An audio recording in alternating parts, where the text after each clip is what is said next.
Nearly 2 decades in the sports broadcast game, and what a ride it's been.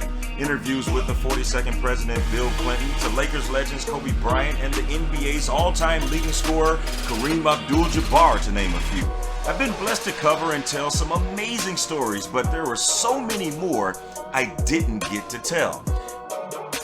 Thanks for tuning in to Untold Truths with Telly. My guest is in the College Basketball Hall of Fame. He's also in the California Sports Hall of Fame.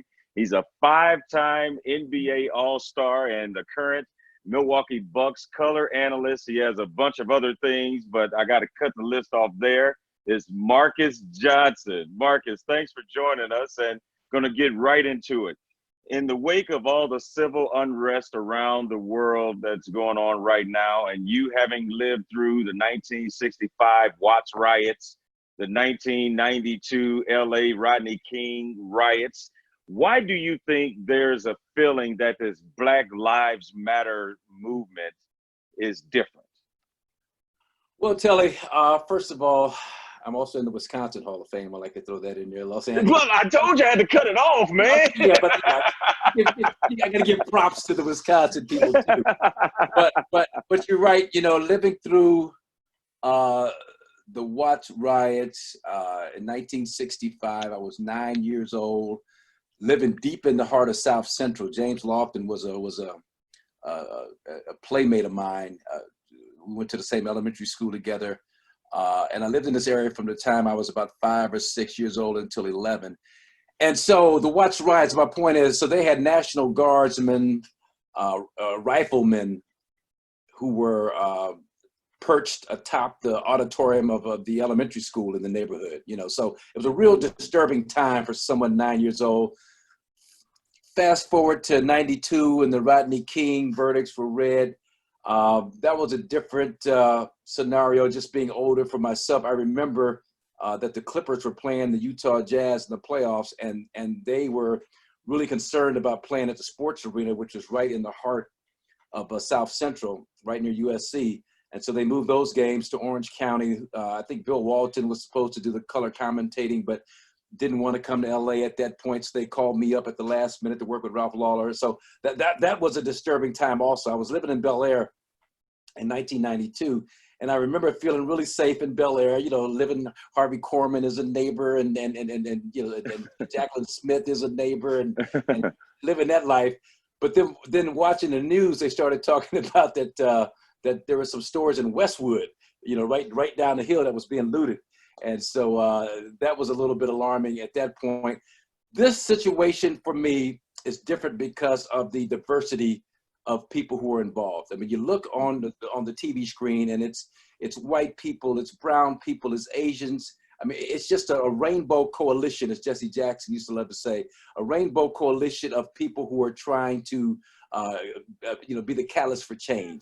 And I just really believe that it was the perfect storm of events, being kind of, you know, stuck in the house, you know, under the you know, stay-at-home orders that everybody's going through around the country. So that kind of pent-up emotion and frustration and energy that was there. And then the actual video of George Floyd and what they did to him in terms of stepping on his neck, and the 8 minutes and 46 seconds, and that whole shot just I think took people over the edge. And now we're dealing with the Mr. Brooks' situation down in Atlanta. So I just really believe, I mean, you think of that Atlanta situation, here we are with all the civil disobedience, riots, looting, everything that's going on, people coming out en masse to demonstrate, and the cops are going to shoot a black man unarmed that they knew was unarmed after a 20-minute conversation. He wanted to get to his daughter's birthday party. Like, right, he shouldn't have had the scuffle, but they're going to shoot him in the back as he's running away from them. And so that just really kind of punctuates to me just the lack of respect, the lack of appreciation for black men like yourself and me, for being completely human and deserving to live. First you shoot him in the back, then you kick him after you shot him, like we found out in the news conference when the charges were read. Then you kick him after you shot him.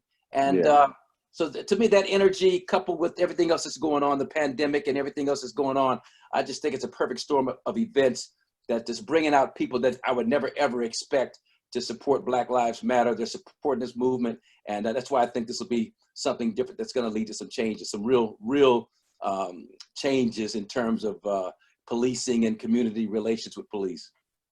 You mentioned it in 1965, the Watts riots. You were around 9 years old. Could you fathom fast forwarding 55 years later, and I saw something on social media where you were marching with your daughter, who is, I think, 12 or 13 right 10 years now. old, So, right. yeah. So, like, I mean, could you have ever fathomed that this fight would still be continuing, and it's the same fight of social injustices, and you would be alongside your daughter that's roughly around the same age where you were introduced to No, protests? you would have hoped that things would have changed, but I'll give you a better story than that. I mean, at 16 years old, I was leaving my high school, Crenshaw High School, on a Saturday night. They had what they call the frat games, the Alphas, the Kappas, the Sigmas, the Omegas. They would play a series of basketball games, great talent, Sidney Wicks, Curtis Rowe. You know, they'd bring in ringers to play, just a great atmosphere, the step-in and all that going on. So I'm leaving the frat games at Crenshaw. I'm looking for the after party. I'm 16. You know, I got on my best, my slightly irregular jeans and my black, red, and green floppy hat, and I'm ready to go try my hand at some college girls, right? So I'm driving down the street. I'm in my neighborhood, and it's a foggy night. There's no lights behind me. I missed my turn. So foggy, I missed a turn. And so I do a U-turn, an abrupt U-turn right in the middle of the street, Angeles Vista Boulevard, big wide street. Nobody behind me, nobody in front of me. U-turn, I hear brakes screech behind me. And I'm like, oh boy, somebody was following me. Who could that be? All of a sudden, the red lights come on. It's the cops. They've been following me with their lights off. So I had the presence of mind, the good sense to not stop on that deserted street. I made the right turn and pulled right in front of the party. So the party's going on. Cops jump out. They pull me out the car. They throw me on the hood. They pull out their revolver. The one cop puts it right behind my head. He's cussing me out, talking trash, you know. And the only thing that saved me was that there were some young ladies, those young ladies I was trying to get with, some young ladies at the party who saw it going on, and they were like, leave alone, leave alone. And so everybody started coming out of the party to see what was going on, and they were shouting at the cops. But the cop told me, he looked at my driver's license, saw I was 16. He's like, you're violating curfew. Look, you take your black behind home. He didn't say behind, he said another word. Take your black ass home, and if I see your ass on the street again tonight, I'm gonna kick it for you. Then he threw out the N-word. And so, and this is at 16, this is 1972, and to think 48 years later, things haven't changed that much in terms of just the attitude of policing, intimidation, fear, threats. And that's the thing that's that to me is even more disheartening, is that things just have not changed in terms of that relationship between the police and the Black community. Wow. Now, you've been a part of the NBA in some capacity for 4+ decades, and we both know there's still a long way to go to rectify the disparities in front offices and other NBA positions away from the court. But throughout your time, how have you seen the NBA evolve in terms of race relations? Well, I mean, that's a good question. I'll tell you how it's evolved. When I first came into the league in 1977, there were certain teams, mainly Southern teams, Midwestern teams. There was this quota. You can look at the rosters today. You're going to see that there was always 6 white players, 6 Black players. There was never 7 Black and 5. It was always at the very least 50-50, sometimes 7-5 in favor of the white players. So it was this conscious deal back in those days to make sure that you had enough white players. So what happens a few years later, late 70s, 1980 or so, the league talks about that the league is about 80% Black, and then that's turning off corporate. So it's the racial component. I won't say racism, but the component has always been there. Along comes David Stern. He realizes it's all about marketing. It doesn't matter what color you are. It's about marketing. Magic Johnson, Michael Jordan, Larry Bird, Dr. J. He was a master at marketing the league in the proper way, and so that it became kind of fashionable. You know, then all of a sudden AI, Allen Iverson, and all these other guys come on, the hip hop generation. They plug into that with the music and the dress and everything that's happening. And so things have evolved slowly but surely to the point where you got a guy like a LeBron James, Kevin Durant, these guys I respect tremendously, who have a great platform. They use it, they establish schools, they give out scholarships, they feed the hungry, they provide transport. You know, they're doing so much, these young players today. So I think financially, the kind of money the guys are making today makes a big difference, but they're using that money, that platform to really make some positive changes in society. And so that's a good thing to see. Born in Nacogdoches, Louisiana. I said that right? No. Nacogdoches in Texas. I was born in Natchitoches, Louisiana. Natchitoches, Louisiana. There was two Indian brothers. There's two Indian brothers. One went east, one went west. The one that went east to Texas, they call that the Nacogdoches, the tribe. And then the one that stayed in Louisiana was Natchitoches. So that's why it's so similar, the pronunciation. Wow. Yeah. So. Okay, so born in Natchitoches, yes. Louisiana, but raised in South Central. So, I mean, you had a very interesting dynamic, born in the segregated South and then moving west, and where it's more, I guess, free and liberal, and everyone is doing their own thing. What did that move represent for you and your family moving to California, and why did UCLA seem to be a school of destiny almost for you?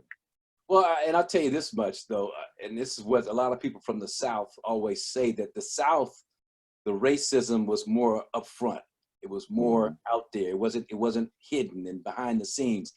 And in Los Angeles during those times, early 60s, I mean, there was some racism involved. There was some LA was one of the most segregated cities in the country. When you look at it around those times, everybody living on the east side, and the covenants, the real estate covenant situations. I'm involved in something right now at UCLA trying to change the name of the Jan Steps, which is a monument at UCLA. But you know, there were some covenants that prevented Black people from even coming to Westwood back in the 1920s and 30s when the school was built. But here's a story for you. So in 1961, I'm in the first grade, and I won't mention my first grade teacher, but she brought up four of us in front of the class: myself, an Asian girl, a white boy, and a Hispanic boy. And so she goes down the line and begins to tell the class the attributes and the negative deal with each race. Wow. So this is the Mexican boy. Now they're kind of lazy. You got to watch them because they're a little bit shifty. And this is the Asian girl. They're the smartest. Next to the white people, here's a white guy. White kid. They're the best race. And now here's the Negro boy. Now these are people that the colored boy. This is the lowest on the totem pole here. Wow. And I'm sitting up there listening to this.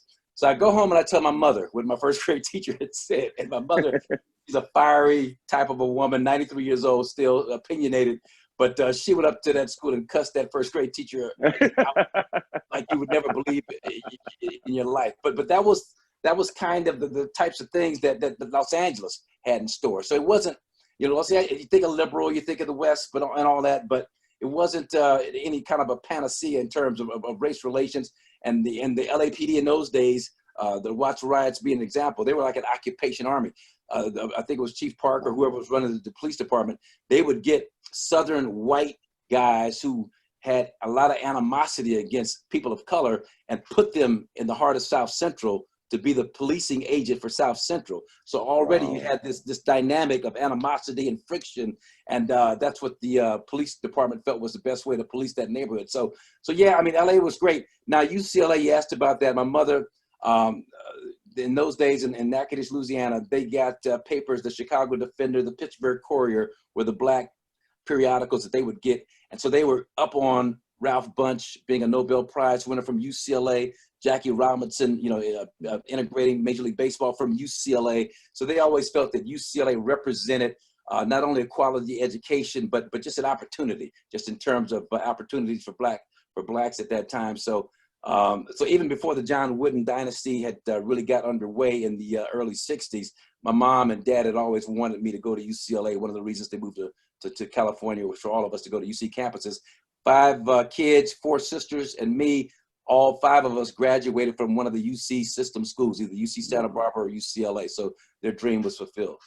I was about to say, mission accomplished. And in 1975, you became an NCAA champion at UCLA, and which happens to be head coach John Wooden's final season as a head coach. How was it playing for him, and how much did he impact you, not just on the court, but becoming a man as well? Well, I mean, it was great playing for Coach Wooden. I mean, they were in the midst of winning 9 championships in 11 years when I got there, and I thought my freshman year would be the automatic championship year. Bill Walton, Jamal Wilkes, their senior year. We wound up losing to David Thompson and North Carolina State in Greensboro, North Carolina, in the NCAA semis. But Coach Wooden was he was great to play for. He had the pyramid of success. But you know, I like to tell people at 18, 19 years old when I played for him, I wasn't really looking to get into the attributes of the pyramid of success. It was all about, you know, it's college student. It's about partying and the girls and going to class, getting grades, that whole thing. But I wasn't thinking about trying to develop into this whole holistic, spiritual type of a person at that point. But the thing that he always said, and you know, up until the day he died, in June 3rd or 4th of 2010, was that he knew how well he had coached and taught and mentored his players by what they were doing 10, 15, 20 years after they left UCLA. And so I was one of the slow ones. I was one of the hard heads. But for me, a lot of the lessons that he taught me at 18, 19 years old stayed with me. And, you know, failing to prepare is preparing to fail and all that good stuff, preparation. And we've worked together and, you know, just, you know, I was stickler for preparation I am. And those were the things that that stuck with me, even though almost through osmosis from hearing them so much from him. And they just kind of got incorporated into my life, and did go through some rough times and, you know, battle with drugs and alcohol for a period there. But once again, just that strength of character, of the things that he taught, was one of the components that kind of helped me get through those rough patches of life. And you went on to win 2 National Player of the Year awards before becoming a 3rd overall pick in the 1977 draft by the Milwaukee Bucks. So here are you, a 21-year-old Cali kid, and you find yourself in the middle of Wisconsin.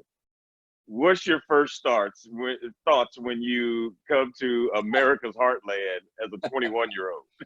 Look, man, all I knew about Milwaukee is what I saw in Happy Days, you know, with Happy Days and Laverne and Shirley. That's all I knew. And it seemed like a quaint of enough place. Now, look, Kareem had told me, he had kind of warned me, look, it's not L.A., it's not only is it cold, but the social life, the cultural stuff for an African-American man is not what you're used to in Los Angeles. But at that point, man, I was just happy to be an NBA player. That had been a lifelong dream, playing for Don Nelson. We had a good group of young ball players, and myself and Junior Bridgman and Quinn Buckner and Brian Winters, just a good young team. And so the city, it wasn't LA. It was cold. I mean, you know, I bought out to Milwaukee. I bought my overcoats and all my winter wear in Los Angeles, which is a big mistake. And so I got all these thin polyester overcoats, London fog, and all this crap. And the wind is just whipping through that stuff. I remember specifically one day after the game, one night after a game, there was a McDonald's restaurant right across the street from the Mecca. And that's where we parked our cars. Wayne Embry owned that McDonald's restaurant, our general manager. And so I was late, got iced down or something. So I sprinted across the street to that McDonald's restaurant right from the exit of the Mecca. Went to open up my car door. It's probably, you know, 20 below. It's just crazy frigid out there. And my key wouldn't unlock my car door. And I'm just like, I'm panicking now. I'm like, I got the wrong key. I mean, what's going on? Fortunately, Lloyd Walton happened to pass by in his little 2-seater Mercedes-Benz that he had. He called me Garvey after Marcus Garvey. He's like, "What's up, Garvey? What's going on?" I'm like, "Man, I can't open the car door." "Oh, yeah, your lock froze. Here, give me a key." He took the key, cigarette lighter, heated it up, put it right in, and opened the door up. Yeah, whatever your lock freeze, you just got to heat that key up. So it's like little things like that I had to learn dealing with Milwaukee. But I tell you what, Telly, the one thing about Milwaukee, so the first couple of years, it was a major adjustment. First year, we had more snow than they'd had in 20 years. Second year, it was colder than it had been in 25 years. So those first 2 winters, everybody kept telling me it's not normally this bad, but you couldn't convince me based on what I was experiencing. But after those first couple of winters there, getting to know people in the community and understanding that people in Milwaukee are there because they love the city. They don't want a big city atmosphere. They don't want a LA lifestyle. They want the Milwaukee lifestyle, safe, secure, good schools, all that good stuff. And I really started to appreciate the city for what it was from about my 3rd year on to the 7th year when I was there. Be on the lookout for part 2. Make sure to subscribe to Telly Hughes Media and click notifications so you'll be notified on all upcoming episodes of Untold Truths with Telly.